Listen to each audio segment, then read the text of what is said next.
15 years is a lifetime, and yet sometimes it's just long enough to remember what you never really forgot. I hadn't seen Daniel Reyes since the night I walked out of our apartment in Chicago with a duffel bag, 2 unreadable novels, and a heart so bruised I swore I'd never let anyone near it again. We were 24, passionate, terrible at compromise, brilliant at hurting each other. Our love was wildfire, beautiful, consuming, and impossible to control. We fought about money, about his late nights at the bar, about my silence when I felt abandoned. The final blow? He missed my sister's wedding because he was working. I found out later he was with someone else, or maybe I just needed to believe that to leave. We didn't speak after that. No closure, no letters, just silence, thick and final. Now, at 39, I'm Paulina Reynolds, music producer, single mother of 2, Lila, 12, and Mateo, 9, and recently relocated to Austin after rebuilding my life from the ashes of betrayal. I wear my hair shorter now, laugh louder, and say no without flinching. I'm married to a kind, steady man named Evan who teaches high school music and makes pancakes every Sunday. It's not fireworks, it's warmth, and I chose it. Which is why, when I turned the corner near the central fountain at Barton Creek Mall and saw him, Daniel, standing by the kiosk selling artisanal candles, holding the hand of a little boy who looked exactly like him at 6 years old, my breath didn't just catch, it vanished. He saw me a second later. Time didn't rewind, but for a heartbeat, the mall faded. The squeaky strollers, the pop music overhead, the scent of pretzels and perfume, all of it dissolved into that old, familiar ache. He smiled first. Not a big smile, just the ghost of the one he used to give me when he brought home coffee and knew I'd had a rough day. "Paulina." His voice was deeper, softer, less reckless. "Daniel," I nodded, clutching my reusable tote like armor. "You're here." "My son, Leo," he said, gently tugging the boy forward.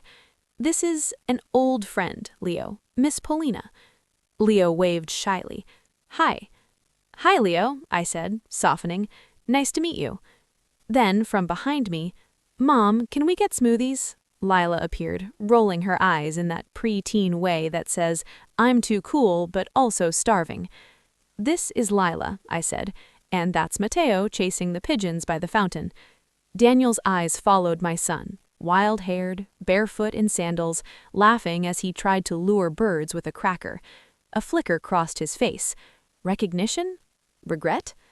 "You have kids," he said, almost to himself. "I do," I smiled. "They're mine. Fully." He chuckled, a sound I hadn't heard in 15 years, but my body remembered it like muscle memory. "Good. They look happy." "We are," I said, and I meant it. A pause. Awkward, tender, full of everything unsaid. "I'm married," he offered quietly. "Her name's Naomi. She's a pediatrician. We've got 2, Leo and a daughter, Maya. She's 8. "That's wonderful," I said, and surprisingly, I meant that too. The jealousy I expected? Nowhere. Just a quiet gratitude that life had been kind to him, even if ours had burned out. We stood there, 2 grown-ups who once screamed through walls and kissed through tears, now polite strangers with shared history and separate futures. "Do you ever—" he started, then stopped, shook his head. "Never mind." But I knew what he was going to ask. "Do you ever think about us?" I almost said no, but honesty won. "Sometimes, when I hear that old Jeff Buckley song you used to play on repeat, or when it rains in April." He nodded slowly. "I still have your copy of Blue by Joni Mitchell. Never could bring myself to sell it." I smiled faintly. "Keep it. It sounds like it belongs with you." We exchanged numbers, not for romance, not for rekindling, but for the strange human need to say, "I see you, you mattered, and I'm glad you're okay." As we parted, me toward the smoothie stand, him toward the toy store, we didn't look back, but when I glanced over my shoulder a minute later, he was watching Leo toss a coin into the fountain, his hand resting gently on his son's shoulder.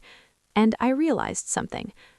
Love doesn't always last, but real love, it leaves fingerprints on your soul, even after 15 years, even after new vows, new children, new lives. Some people aren't meant to stay, but they're never truly gone. Later that night, I tucked Lila in and she asked, "Who was that man, Mom?" I said, "A ghost," then corrected myself. "No, a chapter." She yawned. "Was it a good chapter?" I kissed her forehead. "It was messy, loud, beautiful in parts, and it taught me how to write the next one." Outside, the Texas stars blinked, steady, distant, forgiving. And for the first time in years, I didn't feel haunted. I felt whole.